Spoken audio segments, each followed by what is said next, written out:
The righteous are bold as a... Go to Proverbs 28, verse 1. The Bible says the wicked flee when no man pursueth, but the righteous are bold as a lion. The righteous are bold as a lion. Now, I begin to wonder. The Bible didn't say the righteous are bold like a lion. Like is what they call, is it simile? Yes. In English? As is also a simile. Yes. Like as. Okay. Well, so which means as and like are used interchangeably. But the Bible chooses to take as. I was going through some dictionary meaning. I was trying to look at not retained and rejected. They are very close in meaning, but they are different. Not retained and rejected. If you look at it on the surface, they are the same meaning. Not retained means what? Rejected. Retained means accepted. Are you understand that? But retained, not retained, rejected, retained, accepted, they have some slight differences. And I was probing to know, because I was writing or something, I was probing to know what is the difference. He said, when you say not retained, we were trying to say rejected. Isn't it? He said, not retained is that when more research is done, it will be more proven whether it is correct or not. Are you getting what I'm saying now? Which means you are trying to say that it is rejected based on what you have analyzed or what you have seen. But if more researchers go into it, it will be better to see whether it is true or false. Good. Then, if you say that it is retained, and I said the same phenomenon goes. But when you say rejected outright, is that you are very confident that whatever you have said is very well correct. Are you getting what I'm saying? Yes. Whatever you have said is very well correct. So let us come to where we are. He said that as or what or like, as or like, they are both simile. But the Bible has decided to choose as. As is a more stronger term than like. Maybe you go and find out. If I say Jude is like Abel, and I say Jude is as Abel, you understand? As is a stronger term than what like. So that's where I'm going to. So the Bible has decided to use as a stronger term. So what we are trying to say here now is that the righteous are bold as a lion. What we are trying to say here is that a righteous man himself is what? A lion. I get what I'm saying now. The righteous man is what? A lion. Because Jesus is the lion of the tribe of Judah. So what the Bible is trying to say is that you are like your father. That's what the Bible is trying to say. You are like your father. So if you are like your father, and your father cannot be mesmerized, you too cannot be mesmerized.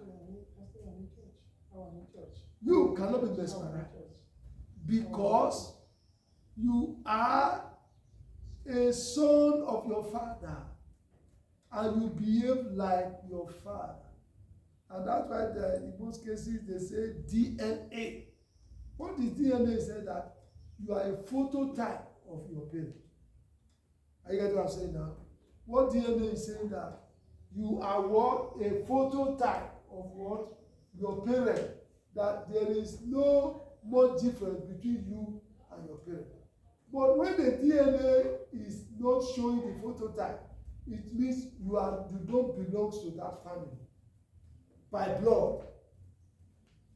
You may belong to that family by association, you may belong to that family by adoption or otherwise, but you are not a family member by blood. That's what the DNA is talking about. So if you have the DNA of Jesus Christ, that's where I'm going. If you have the DNA of Jesus Christ, you should behave exactly as Jesus Christ.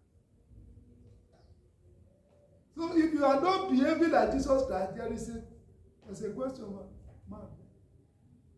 He said, my sheep, they hear my word, my voice. Are you a sheep?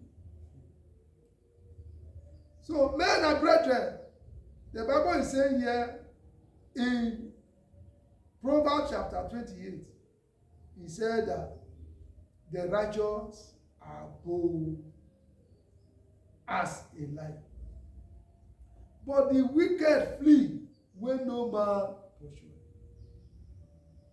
So a fearful man is declared here as a wicked man.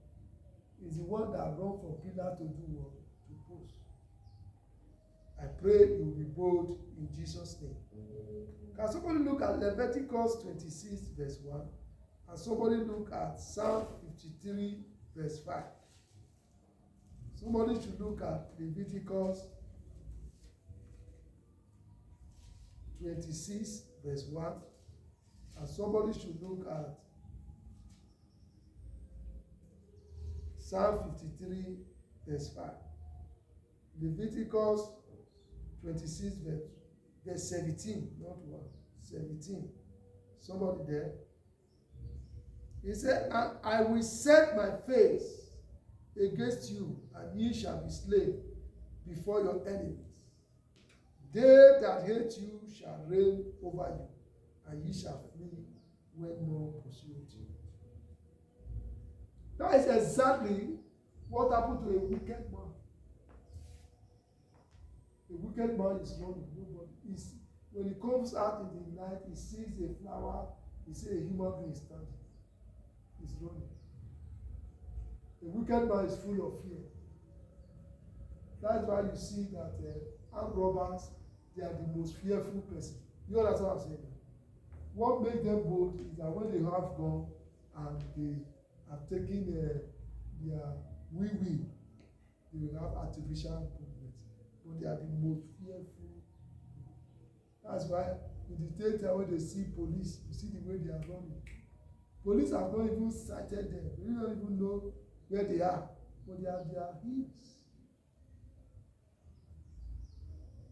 So men and brethren, a wicked man is fearful because of his evil way. And God expects us to be bold because we are righteous. When Joshua was having this character that God did not understand, so God drew his ear. He said, be strong. Go to the book of Exodus. He said, be strong and be very what? Courageous. God needs strong people, courageous people.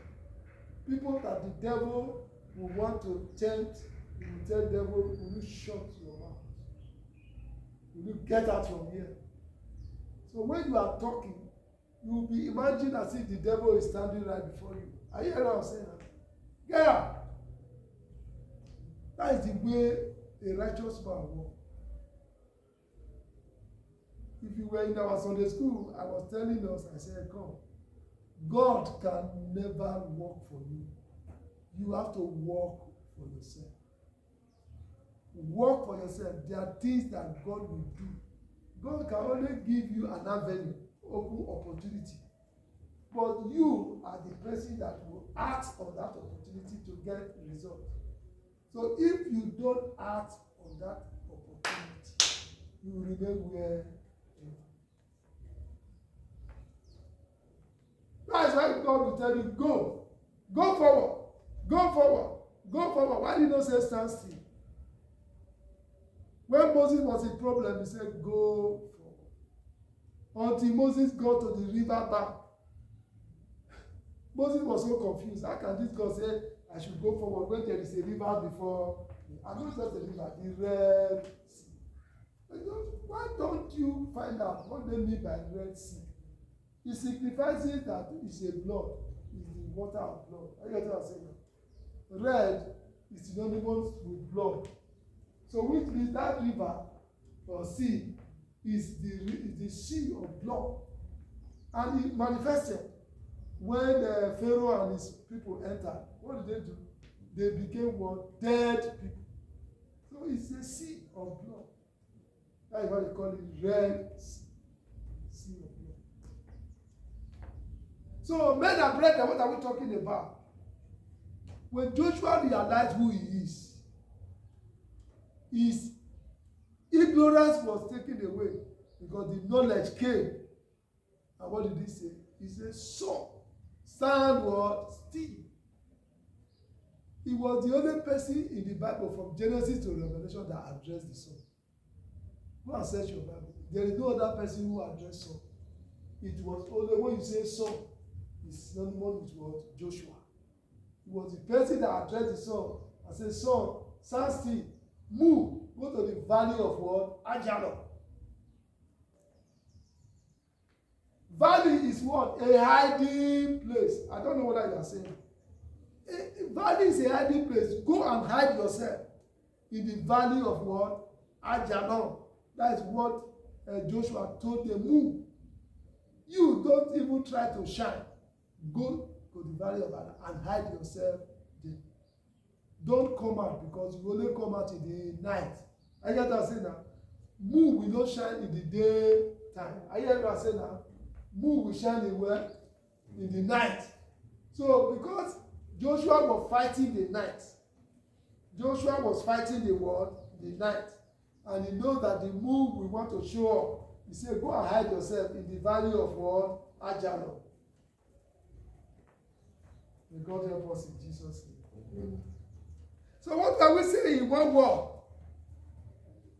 In the book of Leviticus, it's trying to say that a sinner runneth where no man pusheth. Now let us see Psalm chapter 53 verse 5. Psalm chapter 53 verse 5. Let's see what the psalmist is saying. Psalm chapter 53 verse 5. What did the psalmist say? Psalmist was very clear. He said something. He said, dear were they in great fear, where no fear was. I want to stop there. People are in great fear where there is no fear. They don't have reason to get worried, but they are worried. No reason. You see, the devil will capitalize on your weakness. The devil knows your area of weakness. And that's why he always goes to the area of your weakness and tell you, he will manipulate that area and make it real. That is fear. False evidences appearing real. He will manipulate it. And if you are not careful, what you want to succeed is for you to be running from pillar to post. And in the midst of that running from pillar to post, that's where it's waiting for. You know that you are going to make a mistake. They will not strike. Because you know that he cannot strike you when you are balanced. That's why you say that. He said that when you have an issue, try not to be confused. Maintain confidence over that situation. I was teaching GSS 3. We're talking of national values. He was saying that for you to be a successful person, you must take over your situation. That one is not Bible. I'm talking of subject. I was taking national values. He said for you to be successful in life as a normal person, when situation appears that doesn't look favorable, he said you with your mindset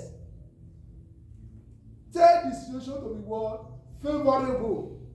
He said at that point in time you can make a useful decision. Don't just act on it when you now the situation. Actually, you are seeing the situation is not pleasant. He said first of all, in your mindset, correct it to be what? Pleasant. Then you can now take a decision. If you take a decision in the midst of that unpleasantness, you are bound to make a grievous mistake. The mistake that the devil is waiting for you to make, they know that if you make that mistake, then the person is likely to fall. May we not fall in Jesus' name. So now, I was talking of Psalm 53 verse 5. I've only read the first verse. The B of it says, for God has scattered the bones of him that encampeth against thee. Many people don't know this. Even in that midst of trouble, God has gone ahead to scatter